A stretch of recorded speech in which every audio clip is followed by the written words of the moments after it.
আসসালামু আলাইকুম রহমতুল্লাহ। কেমন আছেন সবাই? আশা করি সবাই ভালো আছেন, কামনা করি সবাই ভালো থাকবেন। আমি মোটামুটি দীর্ঘ ২ বছর আমার এই চ্যানেলের মাধ্যমে আমি বিভিন্ন দেশের বিশেষ করে ইউরোপের কিছু অথেন্টিক ইনফরমেশন দেওয়ার চেষ্টা দিয়েছি। আমার ভিডিওতে আ ম্যাক্সিমাম তথ্য অথেন্টিক। কারণ আমি যে দেশ নিয়ে ভিডিও করি বা যে দেশের তথ্য আপনাদেরকে জানাতে চাই, সেই দেশ সম্পর্কে আমি আগে জানি এবং যারা বাংলাদেশের অনেকেই আছে ধরেন ওই সেম দেশেরই কাজ করে, এরকম অনেক লোকের সাথে আমার পরিচয় আছে যারা শতভাগ অথেন্টিক। তাদেরকে আমি ২ মাস ৬ মাস ধরে চিনি না। কারণ আমি ট্রাভেল লাইনে, ট্রাভেল সেক্টরে আমি দীর্ঘদিনের আমার পথচলা। আমি আগে টিকিট নিয়ে কাজ করতাম, টিকিটিং নিয়ে, এরপরে আমি ভিজিট ভিসা নিয়ে কাজ করেছি। তো এই ২ টা এখন আমি করি না। আমি এখন ওয়ার্ক পারমিট নিয়ে কাজ করি, তবে সেটা মিডল ইস্টের। সেটা মিডল ইস্টের লাইক সৌদি আরব, কাতার, কুয়েত, জর্দান, বাহরাইন এই ধরনের দেশগুলো নিয়ে কাজ করি। আর আমি ম্যাক্সিমাম সময় থাকি দেশের বাইরে। মানে আমি এই মিডল ইস্টের এই দেশগুলোতে আমি আসা যাওয়া করি। কারণ হচ্ছে আমার ধরেন বাংলাদেশে আমি বাংলাদেশ থেকে প্রসেস করে কাউকে বিদেশে পাঠালাম বা অন্য কেউ সৌদিতে পাঠালো কিন্তু সে কাজ দিতে পারছে না। আমার সাথে যোগাযোগ করলে আমি তাদেরকে কাজে লাগাই দিই। এই যে কাজে লাগাই দিলাম, এটার জন্য আমি একটা খরচ নেই, একটা হাদিয়া নেই। কারণ পৃথিবীতে কেউ কারোর জন্য মাগনা কোনো কিছু করে না। মাগনা কিছু করার সময়ও নাই। হ্যাঁ? আর আমারও তো ফ্যামিলি আছে। আমি তো ইনকামের জন্যই মূলত এই মিডল ইস্টগুলো আমি ঘুরে বেড়াই। তো অনেকে আমার ব্লগ বা ভিডিওগুলো দেখে হয়তোবা আপনাদের মনে ধারণা থাকতে পারে যে আমি হয়তো ইউরোপে কাজ করি বা এজেন্ট হিসেবে কাজ করি বা আমি নিজে এজেন্ট বা দালালি করি, সোজা বাংলায় যেটাকে বলে। তো তাদের উদ্দেশ্যে বলতে চাই, ভাই আমি এখনও ইউরোপের কাজগুলো ওইভাবে শুরু করিনি। ইউরোপের কাজগুলো আমি ওইভাবে আসলে ডাকঢোল ফিটিয়ে শুরু করিনি। আমার যেহেতু এই ট্রাভেলিং সেক্টরে দীর্ঘ বছরের অভিজ্ঞতা আছে এবং আমার একটা টিম আছে, আমরা একটা টিম আছি, আমরা কলিগ যারা দীর্ঘ অনেক বছর এই লাইনে আছি, আমরা কাজ করতেছি মিডল ইস্ট নিয়ে। এখন আমরা নিজেরাই চাচ্ছি যে কিভাবে ইউরোপের কাজগুলো শতভাগ অথেন্টিক ওয়েতে করা যায়। হ্যাঁ, তারই ধারাবাহিকতায় আমরা সৌদি আরব এবং আহ, কাতার এই ২ দেশ থেকে আমরা আহ, ইউরোপের কাজগুলি করার জন্য আমরা প্রিপারেশন নিচ্ছি।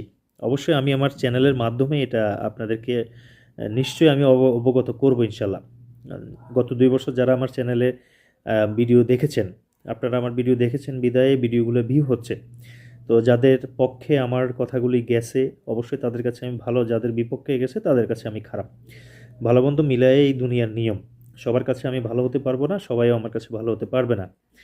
তো আমরা একটা বিষয় খেয়াল করেছি, আমি এবং আমার টিম একটা বিষয় খেয়াল করেছি যে বাংলাদেশ থেকে যারা ইউরোপের প্রসেস করে বিশেষ করে ওয়ার্ক পারমিটের জন্য, এদের মধ্যে অর্ধেকেরও বেশি মানুষের ইউরোপে কোনো আত্মীয় স্বজন ভাই বন্ধু নাই। এরা বিভিন্ন এজেন্সির মাধ্যমেই কিন্তু ট্রাই করে করতে হয়, কাউকে না কাউকে বিশ্বাস করতে হয়। ঠকে যাব বা জিতে যাব সেটা পরের বিষয়, আগে তো বিশ্বাসের বিষয়। বিশ্বাস করতে হয়, বিশ্বাস করে কারো সময় নষ্ট হয়, কারো টাকা নষ্ট হয়, এটা হতেই পারে। কিন্তু একটা বাস্তবতা কেউ মানতে চায় না, সেটা হচ্ছে আপনি বাংলাদেশি নাগরিক, আপনার জন্ম থেকে বেড়ে ওঠা সব কিছু এখনও বাংলাদেশে। আপনি কি করলেন, আপনি ইউরোপের জন্য ট্রাই করলেন কোনো এজেন্সির মাধ্যমে, এজেন্সি সেটাকে লয়ারের মাধ্যমে অথবা তার কোনো মাধ্যমে আপনার জন্য ট্রাই করলো। তো আপনার সকল কাগজপত্র অবশ্যই ম্যানেজ করতে হয়, অনেক ধরনের কাগজপত্র আপনি জানেন না। আপনার ওয়ার্ক পারমিটের স্বার্থে আপনাকে কোথাও জেনারেল লেবার দেখাতে হয় কাগজপত্রে, কোথাও আপনাকে সাইট ইঞ্জিনিয়ার, হাফ ইঞ্জিনিয়ার, ফুল ইঞ্জিনিয়ার দেখাতে হয়, কোথাও দেখাতে হয় আপনি কাজের ওস্তাদ। আসলে কিন্তু আপনি বাস্তবে কোনো কাজই জানেন না। এই জন্য ভিসার ইস্যুগুলো খুব কম। পারমিট আসবে সেটা ঠিক আছে, কিন্তু ভিসা অফিসার তো শুধুমাত্র পারমিট দেখেই আপনাকে ভিসা দিয়ে দিবে না। আপনি কাজের বিষয়ে পৃথিবীর কোথাও যেতে গেলে, বিশেষ করে ইউরোপে যেতে গেলে আপনার পারমিটে কী কী তথ্য দেওয়া হয়েছে আপনার নামে, এই তথ্যগুলা যাচাই বাছাই সাপেক্ষে আপনাকে ভিসা দেওয়া হয়। যে কোম্পানি থেকে আপনার পারমিট বের হয় আর সত্যিই কি সেই কোম্পানি পারমিট দিয়েছে কিনা, তার ভ্যাকেন্সি আছে কিনা, এগুলো কিন্তু যাচাই বাছাই করা হয়। তো ম্যাক্সিমাম জেনারেল লেবার দেয়। জেনারেল লেবার হলো যে কোনো কাজ করতে পারবে বা করবে এরকম বলে আপনার জন্য একটা প্রোফাইল রেডি করে এজেন্ট, যেটা আপনি জানেন না। আপনি তো শুধুমাত্র পাসপোর্ট দিয়েছেন, কিছু টাকা ডিপোজিট দিয়েছেন, ছবি দিয়েছেন, বাস এতটুকুই। আপনি তো ভাবতেছেন সব কিছু অটো হচ্ছে। না, অটো কোনো কিছু হয় না।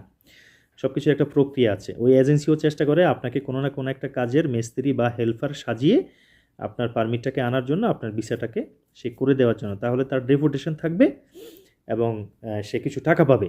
সে অল্প কিছু টাকা পাক বা বেশি পাক, সে কিন্তু এককালীন পাচ্ছে।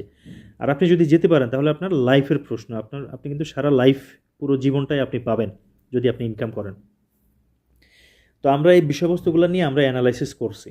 অ্যানালাইসিসের মধ্যে আমার ব্যক্তিগত অপিনিয়ন যেটা, সেটা আমি আপনাদের জানাচ্ছি যে আপনি জন্ম থেকে 20 বছর 22 বছর পর্যন্ত বা 25 বছর পর্যন্ত আপনি দেশে আছেন, পৃথিবীর কোথাও কিন্তু যান নাই, দেশে টুকটাক কিছু করতেছেন।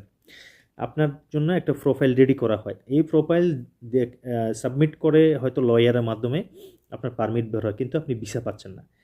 ভিসা না পাওয়ার কারণ হচ্ছে যে ভিসা অফিসার আপনার সকল বায়োডাটার মধ্যে দেখলো যে আপনি জন্ম থেকে এই পর্যন্ত, ধরেন 25 বছর বয়স পর্যন্ত বা এই ভিসা আবেদন পর্যন্ত আপনি আপনার দেশেই আছেন, বা আপনার নামে এমন একটা প্রোফাইল তৈরি করা হয়েছে যেখানে স্ট্রং কোনো ভ্যাকেন্সি তারা দেখেনি, কাজের ভ্যাকেন্সি যে আপনি এই কাজটা জানেন, আপনি এটার মিস্ত্রি, আপনার বাংলাদেশের কোনো কারিগরি বোর্ড থেকে আপনার নামে কোনো সার্টিফিকেট আছে, বা আপনাকে একটা কোম্পানির সাইট ইঞ্জিনিয়ার দেখালো, সেই কোম্পানি থেকে অথরাইজড কোনো কাগজ আছে, এই ধরনের কোনো কিছু কিন্তু ভিসা অফিসার পায় না। হ্যাঁ, না পাওয়াতে তখন আপনাকে রিজেক্ট দেয়। তো আপনি তো মনে করেন যে এটা এজেন্সির দোষ, হতেও পারে এটা এজেন্সির দোষ। আপনি কাজ করেন না, এজেন্সি তো চেষ্টা করলো আপনাকে একটা কাজের লোক সাজায়া ভিসা করার জন্য, তাই না? তো সব কিছু মিলে এরকম আরও অনেক কথা আছে, এরকম অনেক কথা আছে, বলতে গেলে ভিডিওটা বড় হয়ে যাচ্ছে। তবে আমি বা আমরা চেষ্টা করতেছি, আমরা যে টিম আছি আমরা চেষ্টা করতেছি আপনাকে আমরা মিডল ইস্টের সৌদি আরবে বা কাতারে নিয়ে আসব। অবশ্যই এটা কাজের ভিসা, ওয়ার্ক পারমিট ভিসা। আপনি এখানে আসবেন, আপনি কাজ পাবেন, স্যালারিও পাবেন, এবং আপনার নামে এখানকার রেসিডেন্ট পারমিট হবে, কাগজপত্র হবে। আমরা আপনার জন্য ইউরোপের প্রসেস করব এই দেশের কাগজপত্র দিয়ে। তখন ইউরোপে যখন আমরা আপনার এই দেশের কাগজপত্র দিয়ে ইউরোপের জন্য ভিসার বা পারমিটের জন্য আবেদন করব, আগে তো পারমিট, তখন কোম্পানি দেখবে যে আপনি অলরেডি একটা দেশে কর্মরত আছেন। সে যদি এটা দেখে তাহলে আপনাকে বুঝতে হবে যে আপনার ভিসা পাওয়ার রেশিওটা কিন্তু অনেক গুণ বেড়ে যাবে, এবং এটা আমরা বুঝতেছি, আমরা এটা রিয়েলাইজ করে আমরা কিন্তু এটার বাস্তবতা আমরা পেয়েছি। এই কারণে মিডল ইস্ট থেকে যারা ইউরোপে যাওয়ার জন্য ট্রাই করে, সেখানে শতকরা 90% ফাইল কিন্তু সাকসেস। কারণ প্রত্যেকের যখন প্রোফাইলটা রেডি করা হয় তখন তারা যেই কাজে আছে এই দেশে, বা সৌদি, কাতার, কুয়েত, বাহরাইন, যে দেশে আছে, আছে বা যে কাজ করে সেই কাজেই কিন্তু করা হয়, এখানে ফেক কোনো কিছু অ্যাড করা হয় না। তখন ওই ইউরোপের ওই কোম্পানিটা মনে করে যে হ্যাঁ, এই লোকটা বা এই ওয়ার্কারটা কিন্তু অলরেডি কর্মরত আছে, সে আমার এখানে আসলো কাজ করবে। এরকমই বিষয়গুলো এরকমই হয়। তো আমরাও চেষ্টা করতেছি আসলে বাস্তবতার প্রেক্ষিতে কাজগুলি করার জন্য। তো আমি যখন ইউরোপের কাজ শুরু করব, আমি আমার এই চ্যানেলের মাধ্যমে, ভিডিওর মাধ্যমে কিন্তু আমি আপনাদেরকে জানাবো ইনশাল্লাহ। আমি এখনও পর্যন্ত ওইভাবে আমরা কাজ করতেছি না, কেউ বিভ্রান্ত হবেন না। যতটুকু ইনফরমেশন এর আগে বিভিন্ন দেশে দিয়েছি, অতটুকু ইনফরমেশন আমার অনেক ভাই বন্ধু যারা এই লাইনে কাজ করে দীর্ঘ অনেক বছর থেকে, তাদের থেকে নিয়ে দিয়েছি, বা কিছু অ্যাম্বাসি থেকে নিয়ে দিয়েছি, বা কিছু অ্যাম্বাসির ওয়েবসাইট থেকে নিয়ে দিয়েছি। এইভাবে তথ্যগুলো দিয়েছি। অযথা আপনারা কেউ বিভ্রান্ত হবেন না, না জেনে কেউ কারো নামে সুনাম বদনাম কিছুই করবেন না। হ্যাঁ, এটা অনুরোধ। সর্বোপরি একটা কথাই বলি, যারা ইউরোপ যেতে ইচ্ছুক, আপনাদেরকে স্থান পরিবর্তন করতে হবে, এই বিষয়টা আপনি মনে রাখেন। বিশেষ করে আপনি কোথাও কর্মরত আছেন, সেই কর্মরত থাকা অবস্থায় সেখানকার কাগজপত্র দিয়ে আপনি ইউরোপের জন্য ট্রাই করেন, এটা আপনার জন্য হতাশামুক্ত হবে এবং ভিসা পাওয়ার সম্ভাবনা খুব বেশি হবে, খুব বেশি হবে। ভিডিওতে অনেক কথা বলেছি, কথাগুলি বোঝার চেষ্টা করলে আপনি অনেক কিছু বুঝতে পারবেন, আপনি নিজেও রিয়েলাইজ করার চেষ্টা করলে আপনি অনেক কিছু বুঝতে পারবেন। আজকে এই পর্যন্ত, ভিডিওটা বড় হয়ে যাচ্ছে, আবার অন্য একদিন অন্য কথা বলবো ইনশাল্লাহ। সবাই ভালো থাকবেন, সুস্থ থাকবেন। কারো কোনো কিছু জানার থাকলে ভিডিওর কমেন্ট করে আমাকে জানাবেন। সবাই ভালো থাকবেন, সুস্থ থাকবেন। আল্লাহ হাফেজ।